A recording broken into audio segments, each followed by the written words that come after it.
Hey everyone, it's Ian here from the operations crew. You must know by now that our new season's theme is the captivating Cube of Rapacity. Now let me walk you through some of the exciting highlights in this fresh season. First up, let's talk about the Cube of Rapacity's season's gameplay. In both the main story and Nethrome stages, you might run into monsters that mark with greed by the Cube of Rapacity. When you defeat these unique mobs, you will receive a Desire Crystal, an item exclusive to that map and can be taken out of the map. Once you've taken down the stage boss, the Cube of Rapacity will make its appearance. Offer it a specific number of Desire Crystals to receive random rewards, but beware, don't get carried away by greed, or you might anger the cube and lose all the rewards you've collected so far. The Cube of Rapacity will also attract unique and powerful bosses and special monsters in each stage, which will introduce new challenges and greater rewards in the stage clearing experience. We've introduced a new talent called Avarice Code, exclusive to this season's gameplay, that lets you alter the rewards or challenges presented by the Cube of Rapacity. This means you can enjoy a totally unique gaming experience with different season talent strategies at a very small cost. Of course, there's much more to the season exclusive gameplay than just this. When you draw rewards from the Cube of Rapacity, you might also get a Cube of Craving instead, which is packed with even rarer and more valuable prizes. Additionally, the Cube of Rapacity drops a unique item known as Desire Beads. Desire Beads represent the physical embodiment of Cube of Rapacity's sway over human desires. Black market merchants are more than happy to trade their most precious wares for those coveted items. The special monsters I mentioned earlier will also drop an item known as Desire Core. Desire Cores serve as tokens to challenge new Supreme Boss called Lore Bearer. As the Supreme Judge of the High Court of Desire, this formidable enemy presents a tougher challenge for hunters than ever before. Upon defeating the Lore Bearer, players can expect to receive special and incredibly attractive items, including the season's new precious item, Unifying Wedge, which can be used to restore Divinity Slates. The Divinity Slate I mentioned earlier plays a crucial role in the Statue of the New God development system in this new season.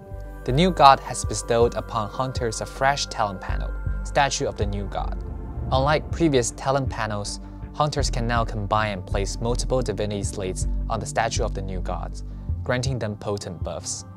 Each Divinity Slate is associated with a specific god and can hold up to 2 random talent affixes related to that god. This allows hunters to tap into the power of the 6 gods without being constrained by the differences among the gods. Hunters can also enhance Divinity Slates through a unique branding method. However, once branded, these Divinity Slates become untradeable. Each successful branding either adds a new affix or upgrades an existing one. During the enhancement process, there's a slim chance of converting an upgraded, powerful affix into the new god's exclusive talent affix, known as the Divine Entropy. Divine Entropy grants hunters the ability to control the order and chaos. Keep in mind though, each Divinity Slate can only be branded a limited number of times, making it more challenging to acquire Divine Entropy. Unwanted Divinity Slate can be broken down into Divinity Fragments, which can either be crafted into new random Divinity Slates or traded freely. The new god has also granted hunters access to new legendary Divinity Slates. These powerful slates come with Divine Entropy, amplify the effects of the order and chaos, and even enable hunters to consume the power of the 6 gods for even more powerful buffs. Having covered the season exclusive gameplay and the new system, it's finally time to unveil the new heroes. Hey, I'm talking to you! Where did you lock up the old man? You wanted to lock me up too?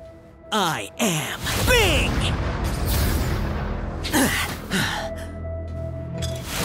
No place in this world can confine an escape.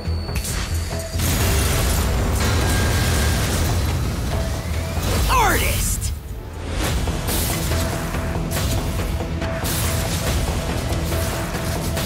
It isn't here. Not here either. Get out of my way! Moto, you old man, where are you? Forget it. There's nothing an explosion won't solve.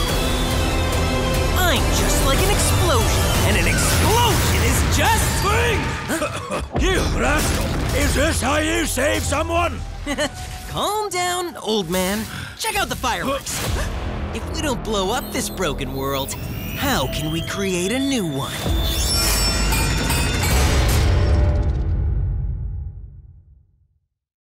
Bing, also known as the Escapist, famed for his flashy and powerful explosive skills. Anything that lingers in his hands for even a moment turns into a powerful bomb, constantly causing trouble for him, and that's why Bing's survival hinges on exceptional ability to escape. Escapist Bing's first hero trait, Blast Nova, loads projectiles into his beautifully crafted yet deadly bombs, which explode in a star-shaped pattern upon detonation. This enables Bing to take down enemies from more distant and secure positions. While Bing's bomb throwing speed remains constant, hunters can learn traits that enable him to throw multiple bombs at once. Covertly attach bombs to enemies or add special effects to bombs when thrown. The more bombs on the battlefield, the greater the explosion damage inflicted on enemy caught in the blast. In essence, tossing as many bombs as possible before setting them off is key for Escapist Bing to deal massive damage. Thea's hero trait, Incarnation of the Gods, emerged when Thea ceased to be a mere conduit for the gods' will and opted to become a scepter-wielding deity in her own right. Similar to Wisdom of the Gods, Incarnation of Gods consumes blessings with its hero trait skills to grant short-term explosive buffs. What sets Incarnation of the Gods apart from Wisdom of the Gods is that its divine realm doesn't really deal damage directly. Instead, it aids Thea in converting the gods' blessings. When Thea is outside her divine realm, she transforms her tenacity blessings into agility blessings, carrying out the goddess of hunting's edicts. This enables her to deal unimaginable damage to enemies with full life, based on the number of agility blessing stacks. Against powerful enemies who are unwilling to be punished, Thea can enter her divine realm, which converts agility blessings into tenacity blessings, allowing her to borrow the power of the God of the Might, which grants her a defense boost according to the number of tenacity blessing stacks and deals a lot damage to enemies with low life. However, becoming the Incarnation of the Gods comes at a significant cost. As Thea gains divine power, her fragile body must withstand unbearable negative effects. If she cannot overcome these challenges, her transformation into a god will only lead her to a trap of her own making. Thus, this hero trait requires hunters to strategize about acquiring the god's blessings and entering the divine realm at the right moment to convert divine powers. They must also find ways to cope with a series of negative effects. The new hero, Escapist Bing, can be unlocked by purchasing the Season Pass once the open beta begins, while the new hero trait, Incarnation of Gods, can be acquired with Primal Crest or traded for hero emblems. In this season, the new skills added are mainly sentry skills, followed by one Shadow Strike skill and one Summon skill. Thunder Spike is a fresh Shadow Strike skill. When you land a critical strike with Thunder Spike, it's guaranteed to inflict shock on enemies with a certain area. If the shadows of Thunder Spike scores a critical strike on shocked enemies, shock damage is applied one additional time to those hit by the shadows. With a high critical strike rating and numerous shadows, this skill can efficiently inflict shock on enemies within range and apply shock damage. This makes Thunder Spike a standout skill for clearing maps or battling tough enemies. Ghost Blade in Heriar, the sentry skill. Ghost Blade in Heriar summons a dagger-wielding in Heriar that targets and attacks one nearby enemy, dealing damage based on the hunter's weapon damage. Its unique feature is that it inherits the hunter's multi-strike chance bonuses. When Ghost Blade in Heriar performs the final blow of a multi-strike, it triggers a violent explosion at the target and gains additional damage bonus based on the multi-strike chance. Furthermore, for each additional projectile quantity, Ghost Blade in Heriar targets one more nearby enemy. This allows hunters to adjust Ghost Blade in Heriar's rapid clearing ability according to their specific needs. Arrow in Heriar summons an Heriar armed with bow and arrows. It fires 3 arrows into the sky, dealing area damage based on the hunter's weapon damage upon landing. Arrow in Heriar's arrows can deal damage to the same enemy when they land. This means that when multiple Heriar are present on the battlefield simultaneously, they can carpet bomb enemies in a vast area and inflict massive damage on a single target. It's important to note that Arrow in Heriar's damage increases over time. So when facing tough enemies, Avoid hastily summoning new Inheriar, as this could remove your initial arrow Inheriar and actually reduce your damage. Thunder Core is a lightning spell sentry that periodically unleashes several thunder strikes at nearby enemies, dealing area damage. The number of thunder strikes released by Thunder Core benefits from the jump bonus, chaining enemies together in a lightning grid to inflict damage over a large area. When targeting a single enemy, Thunder Core concentrates all its thunder strikes on that enemy. I hope Thunder Core will offer robust firepower support for hunters in all situations. Frost Core is a unique code spell sentry that fires spiral projectiles, bouncing between enemies as they strike. What sets Frost Core apart is its ability to extract frostbite rating from enemies, significantly increasing the damage dealt by each hit. However, if a hunter plays too many Frost Cores, excessive frostbite rating will be consumed after just one volley of attacks. As a result, it's essential to effectively increase enemies' frostbite rating and balance the consumption of Frost Core, thus maximizing its benefits. Summer Green Phantom is a new synthetic troop summon skill. Green Phantom attacks targets with beam skills, and its beam skills become more potent as hunters grow stronger. Every few beam attacks, the next beam will cover a wider range and deal higher damage. Unlike other synthetic troop skills, when using a Summer Green Phantom skill, there's no need to manually activate it. The Green Phantom is automatically summoned periodically until the upper limit is reached. When hunters actively use the skill, they promote all Green Phantoms to instantly move to the target location and fire their destructive light cannon at the target, dealing high burst damage. We have prepared 13 new pieces of legendary gear for hunters in the Cube of Rapacity season. Today, I will introduce 2 pieces of legendary gear that have powers granted by the new god. The legendary belt, Law of the Supreme Will, has Order and Chaos buffs, which are a pair of mutually exclusive buffs provided by the new god. It causes the wearer to lose Order and gain Chaos. This legendary gear increases cooldown recovery speed and movement speed when you have a high amount of Order. To utilize this gear effectively, focus on defeating enemies before your Order runs out. The key to this is to kill enemies quickly before losing all of your Orders. The other legendary gear is called Breaking the Eternal Wrist. When equipping this gear, the blessings of the 6 gods bring unavoidable debuffs due to the going against the will of the gods effect. However, this pair of gloves also grants you the power to devour the power of the gods. Every 4 seconds, you will devour all blessings of the 6 gods on you and release an empowered skill based on the number of blessings devoured. Thus, hunters using this piece of gear will need to strategize ways to deal with the negative effects while obtaining unique and powerful buffs. Hero relics and hero traits are closely related to one another. There are numerous legendary hero relics and legendary hero memories to choose from in the new season, which creates more build possibilities.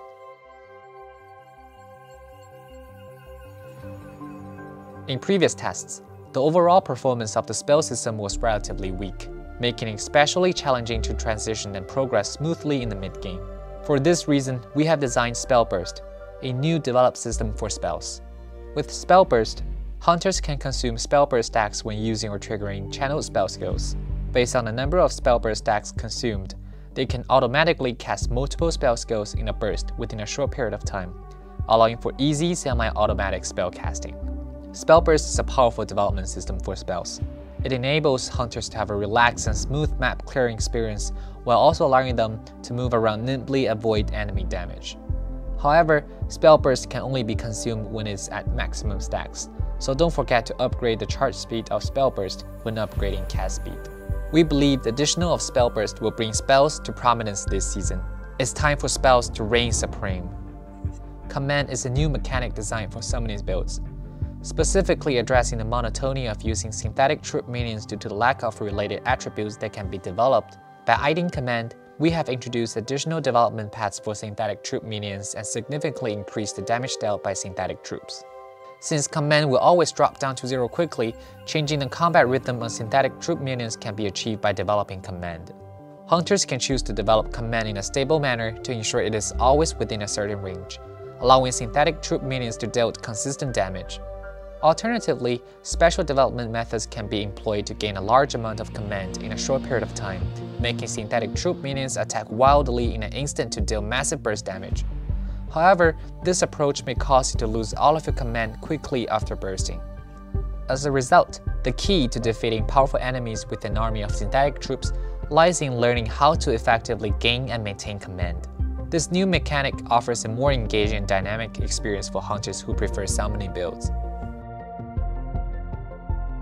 The new crafting system in Torchlight Infinite aims to retain the advantages of the previous system while addressing issues such as the lack of excitement and surprises during crafting. The new system consists of two components: prototype crafting and targeted processing. Prototype crafting allows hunters to lock up to 2 affixes on a piece of gear and re-randomize it into a prototype gear with up to 4 fixed affixes.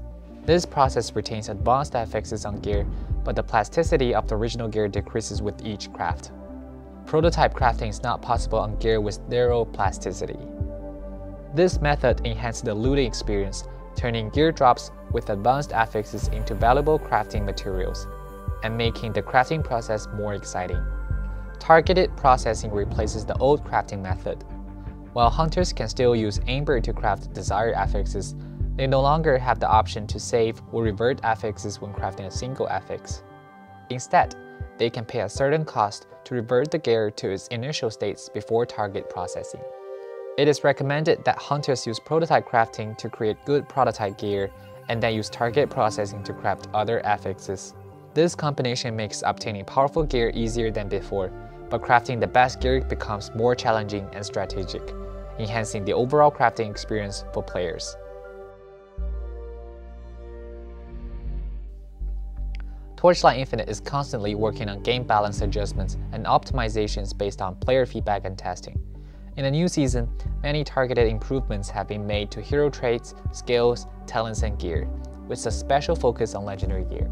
More detailed information on these changes will be provided in a season update announcement in the community.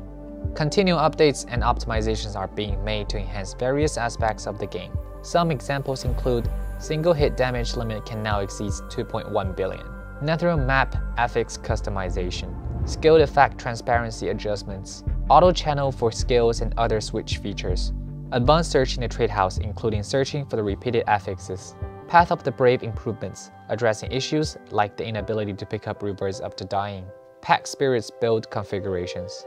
These ongoing optimizations aim to provide players with a better gaming experience and ensure that the game continues to evolve and improving over time. In the new Cube of Rapacity season, there will be a variety of new pack spirits with different appearances released, including a season gameplay exclusive drop pad, a general drop pad, and 2 battle pads. Drop pads will help increase looting efficiency, while battle pads will assist players when they hit growth bottlenecks. A variety of new outfits will also be released in the new season, with some being sold directly and others being released in boon events. Keep an eye on game announcements and boon events to discover more about these appearances. We're looking forward to seeing you guys in the new season and are committed to providing a stable and smooth gaming experience. For more detailed information of the new season, Cube of Rapacity, stay tuned to the community announcements.